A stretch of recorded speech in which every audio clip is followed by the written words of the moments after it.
The courthouse in Toledo, Ohio, always seemed colder on custody days, not just because of the air conditioning that rumbled overhead, making the windows sweat with condensation, but because of the way eyes shifted and words softened whenever a child entered the room. Especially today, as 12-year-old Lena Royce sat quietly, knees together, hands clutched tight around a canvas tote bag. She wore a lemon yellow cardigan, freshly ironed by her foster mother the night before, though Lena had begged her not to fuss. For Lena, the cardigan was less about style, more about armor. The room was half full, the hum of anticipation mingling with the scratch of pens, the shuffling of legal folders, and the nervous cough of someone who'd rather be anywhere else. On the left sat Lena's foster parents, Angela and Reggie Miles, a couple whose tired but gentle eyes hadn't left her since they arrived. On the right, Aunt Charlene, in a sharp burgundy blazer, twisted a tissue in her hand so tightly it threatened to tear. Next to her, Attorney Richard Penn, bespectacled, lips drawn in a thin, patient line, watched the judge with the focus of a chess player considering his next move. But the center of every gaze was Lena. Small for her age, her skin was deep mahogany, her eyes wide, unflinching, impossible to read. She didn't fidget. She didn't look away. Judge Ernest Caldwell cleared his throat. 63, silver hair and a pair of reading glasses on a beaded chain. He looked at Lena as though she were an equation with too many variables. He shifted a stack of paperwork, trying to seem casual. "Ms. Royce," he began, voice echoing slightly in the marble room, "this is an unusual circumstance. Having a child testify in a custody matter is never taken lightly by this court." "I understand," Lena answered, her tone neither frightened nor defiant, just certain. That surprised him. He expected tears, at least a quiver of the lip, or a nervous glance at her foster parents. But Lena remained still, shoulders set. Someone in the gallery sneezed. A phone buzzed and was quickly silenced. Even the clerk, usually bored during these hearings, paused in her typing. The judge tried to relax the room. "You seem sharp, Lena. I imagine you do well in school?" She nodded. "I do." A smile flickered on his lips. "And humble, too. Tell me, for fun, have you ever snuck a cookie before dinner?" Lena tilted her head, analyzing the question. "That's a leading question, Your Honor. You're implying I have, rather than simply asking if I did." A ripple of laughter ran through the courtroom. Caldwell raised his eyebrows, genuinely amused. He decided to change tactics. "How about we play a little game, just to ease things? I'll ask a question. You answer, truth or lie. And you can ask me too, if you like." Lena's eyes flickered to her foster parents, then back to the judge. "All right, but it's fair if I can ask you as well." He nodded, thinking it was an innocent concession. "Deal." He leaned forward, adopting the tone of a favorite uncle. "Truth or lie, you've stayed up past your bedtime more than once this week?" "Truth. But I was reading the Ohio Family Law Journal, 2023 edition," Lena replied, unblinking. A few people in the room stifled smiles. The judge blinked. "You read legal journals?" "They're available online," Lena explained. "That's how I learned about the best interest of the child standard in custody cases." Judge Caldwell adjusted his glasses. This was already going off script. "Truth or lie, you've ever faked being sick to miss school?" "Lie," Lena said simply. "I haven't missed a day since third grade." Attorney Penn leaned in to whisper to Charlene, his client, but Caldwell silenced him with a raised hand. His attention was fixed now, not on the adults, but on the girl with the unnerving calm. "My turn," Lena said, her voice softer but deliberate. "Truth or lie, you've already decided who I should live with." A hush fell over the room. The judge looked at her for a long moment, then exhaled. "Truth." Lena nodded, as if she already knew. She turned to her aunt. "Truth or lie, you told the social worker you could provide for me better than the Miles family, because you earn more." Charlene's lips parted, eyes darting to her attorney. "Truth," she admitted, voice barely above a whisper. Lena reached into her tote, pulled out a folded printout. "Then why does your utility bill show 4 late payments in the last 6 months?" Gasps, sharper now, filled the air. Charlene flushed. That's private." "It's public record," Lena replied. "I checked at the downtown library last week. It matters for stability. Attorney Penn stood up. Objection, Your Honor. This is... Caldwell silenced him again. It's relevant. Sit down, Mr. Penn. Lena faced the judge again, fingers gripping her totes so tightly her knuckles whitened. Truth or lie, a child's voice should matter in decisions about their own life? The judge hesitated, then nodded. Truth. Lena's posture softened, just a bit. Her voice remained steady, but her hands finally unclenched. Then I'd like to tell the truth. Not about cookies, not about games. Just the truth. He gestured for her to proceed, and every adult in the room seemed to lean forward at once. Lena took a breath. I've lived in 6 homes in 7 years, she began. Some were okay, some not. One locked the fridge at 5 p.m. Another smelled like onions and baby powder. The Miles family, they're different. They ask what I want for breakfast, not what happened to me. They don't treat me like a file. They treat me like Lena. Angela's eyes shimmered with tears. Reggie's hand found hers under the table. Lena turned to her aunt. You say I'm family, but you didn't visit until the court told you to. I'm not angry, just honest. I notice when people show up because they have to, and when they show up because they want to. A deep, thoughtful silence spread. Even the court reporter stopped typing for a moment. Caldwell's next question was quiet. Why did you start reading about family law? Lena smiled sadly. Because adults kept making decisions for me, without me. He nodded, understanding more than he let on. Lena continued, voice growing firmer. People say she's too young to understand, or she'll adapt. But I understand more than you think. I know what stability looks like. I know what fear feels like. I know when someone is lying, especially when they smile as they do it. The truth hung in the air, impossible to dismiss. The judge leaned in. How old were you when you first read a legal document? 9, Lena answered. It was an eviction notice. A hush. Caldwell's face softened, not out of pity but respect. He glanced at the notes on his desk, then back at Lena. You're remarkable, Lena, he said. But what about the emotional side of this? Doesn't your aunt deserve a chance to reconnect with you? Lena's reply was gentle, not angry. Reconnection doesn't mean uprooting. It means visiting, calling, sending cards. Even when there isn't a court date. Charlene looked as though she might object, but the fight had left her shoulders. The judge took a moment, then gave Lena a slight nod. Thank you for your honesty. The court will consider your words very carefully. But Lena wasn't done yet. She raised her hand politely. One more question, Your Honor. Truth or lie? Have you ever had to grow up before you were ready? The judge froze.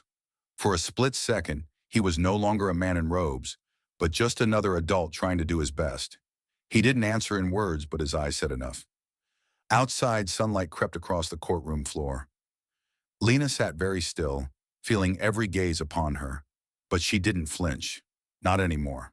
For a moment, time in the courtroom seemed suspended, as if every breath depended on Lena Royce's next move. Judge Caldwell shifted in his seat, the usual calm of his years on the bench replaced by something more uncertain.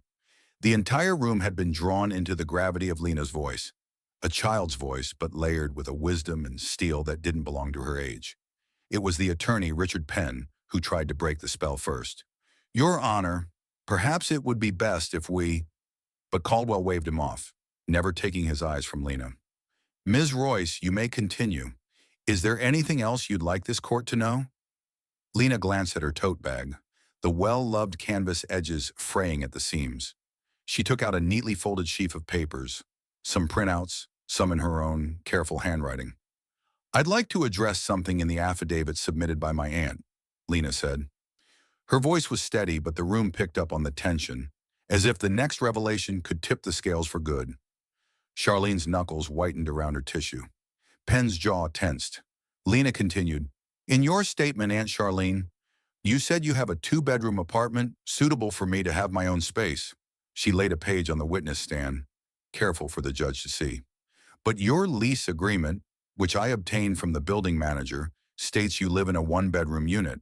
It was signed 2 weeks after you submitted the affidavit. A murmur ran through the gallery. The judge motioned for silence. Ms. Boone, is this correct? Charlene flushed, but managed a shaky, "It was an oversight. I didn't mean to mislead the court." Lena didn't gloat. She pressed on. "You also mentioned in your statement that you'd be able to provide financial stability." She slid another paper across, a list of past due utility bills, some with disconnection warnings. Charlene's lips parted, her gaze flickering between Lena, her attorney, and the judge. "My work's been inconsistent," she mumbled, "but I never intended—" Judge Caldwell held up a hand. "Thank you, Miss Boone. Please wait your turn." Angela and Reggie Miles sat frozen, hands entwined under the table. For months they had braced for this day, but neither had expected Lena herself would become their greatest advocate. Penn, clearly flustered, tried to salvage the moment. "Your Honor, these are the financial stumbles that any family may encounter. What matters is the willingness and love." But Lena's gaze was sharp. "Love isn't just words, Mr. Pennsylvania. It's consistency. It's showing up even when it's hard." She looked to the judge, her eyes never wavering. "I've had adults promise things before. I've learned to check what's behind those promises." The judge leaned back, assessing this small figure who had, in less than 30 minutes, unspooled the hidden truths of every adult in the room. "Lena, you seem to know a great deal about legal documents and public records. Who taught you to do this?" "Myself," Lena answered quietly. "After the second foster home, I realized nobody else would." There was a ripple of uncomfortable silence. The social worker, Ms. Kendra Lawson, who had been taking notes at the back, gave a nearly imperceptible nod, as if she alone understood the cost of such knowledge. The judge cleared his throat, voice softer now. "Why did you bring these documents here today?" Lena considered her answer. "Because I was afraid if I just spoke, nobody would believe me. Paperwork makes adults listen." It was a truth that landed heavy on everyone, especially Caldwell, who had spent decades trying to discern the real from the rehearsed in 100 custody battles. Charlene's face began to crumple, not in anger, but shame. She looked down at her hands, the tissue in her fist now in shreds. Her attorney whispered urgently, but she shook her head, unable to look at Lena. But the drama was not yet over. Caldwell, seeing Lena's resolve, invited her to continue. "Do you have anything else, Lena?" Lena nodded. "Yes, Your Honor. I want to ask Aunt Charlene a question." Charlene looked up, startled. "Go ahead." Lena's voice was gentle, almost tender. "Truth or lie, did you want to take care of me, or did you want to prove you could?" The question landed like a stone in a pond, ripples spreading, drawing everyone into the uncomfortable reality at the center. Charlene's mouth worked soundlessly.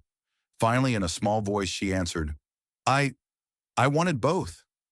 I wanted to do the right thing for my sister's child, but I also wanted people to think I was better than my own past."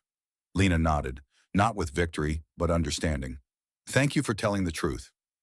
Caldwell gave Lena a long, thoughtful look. "You're wise beyond your years." Lena looked at her foster parents. "I don't need someone who's perfect.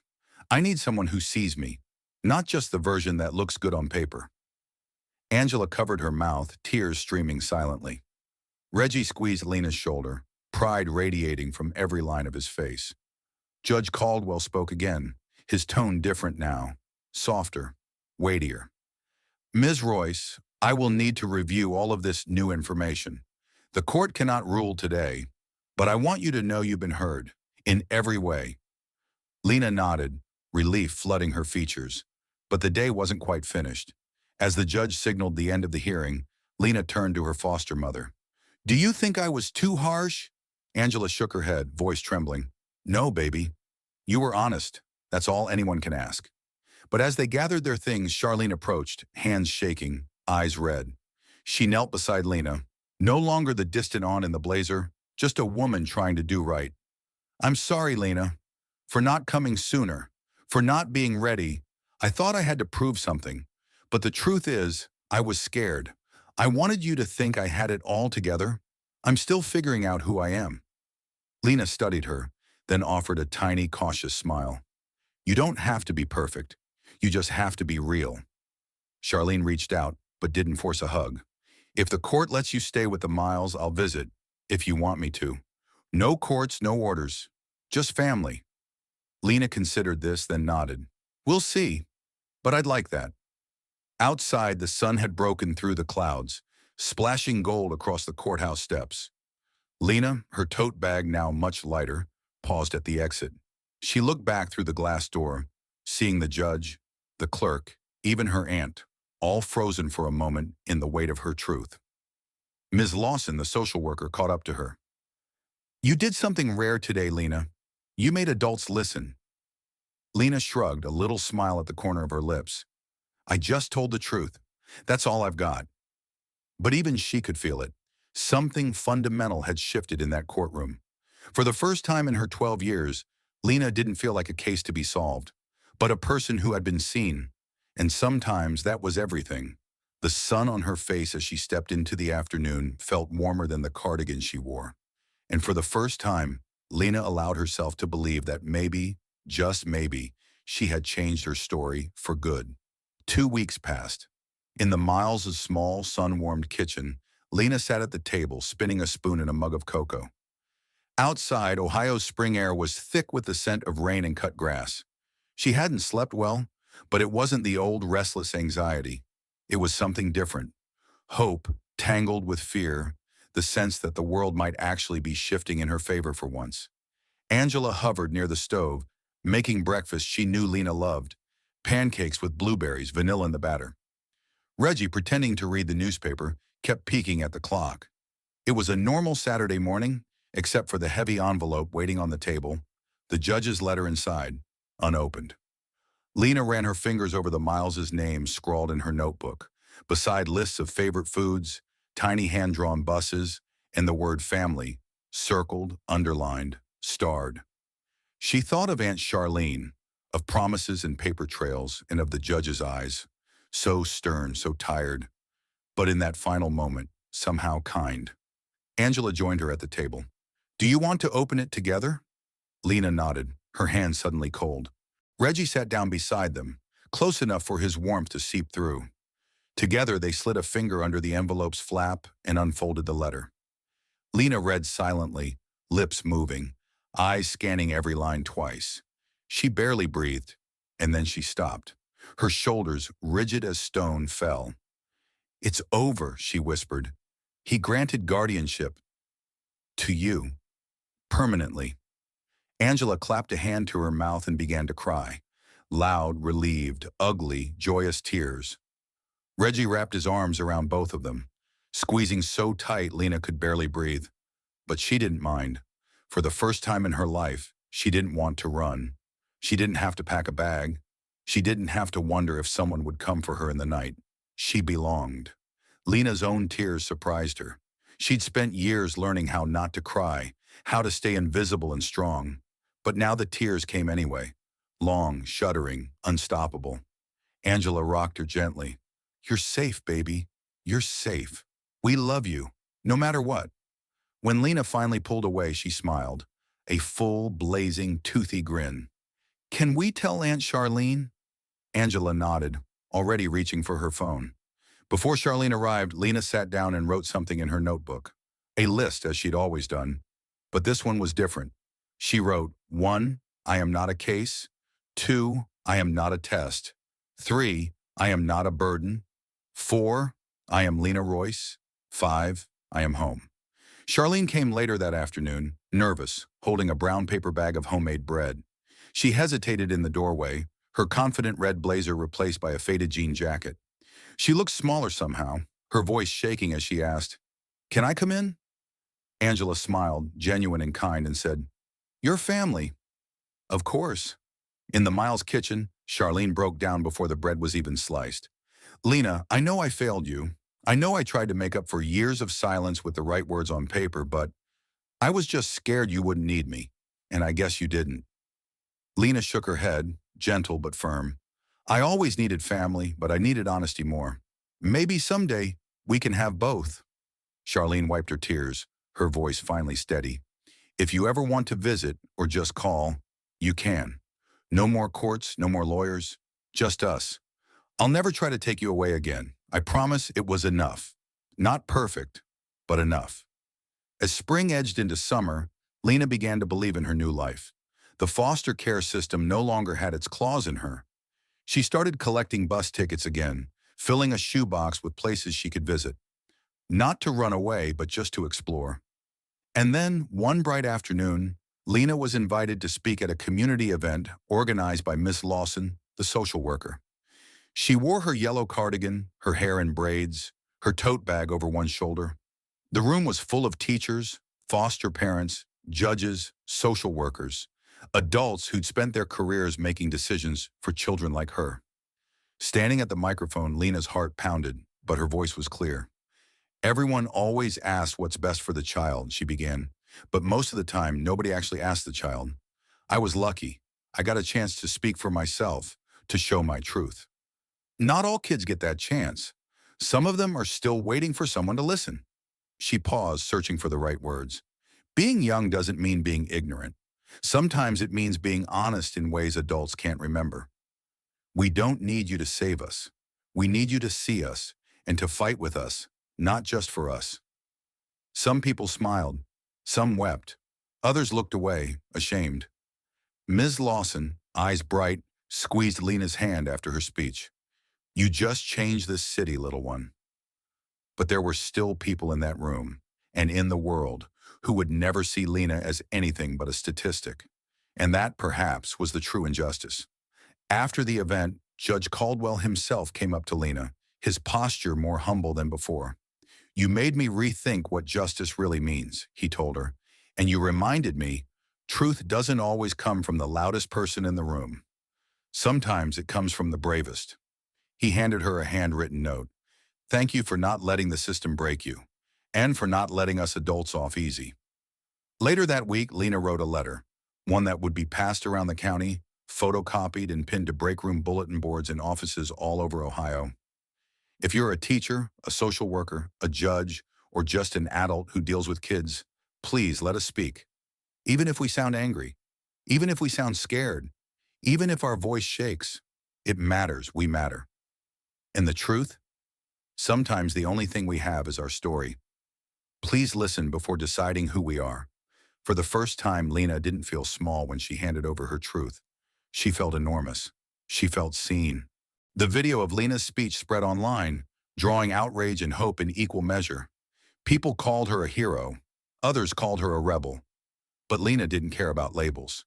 She only cared that maybe, just maybe, there'd be one less child tonight lying awake, wondering if their voice mattered. And for every viewer, every adult who had ever dismissed a child's opinion, every judge who thought the law was just paper, every social worker stretched too thin, Lena's story was a challenge and a demand. Are you listening now? For those who did, the world would never be the same again.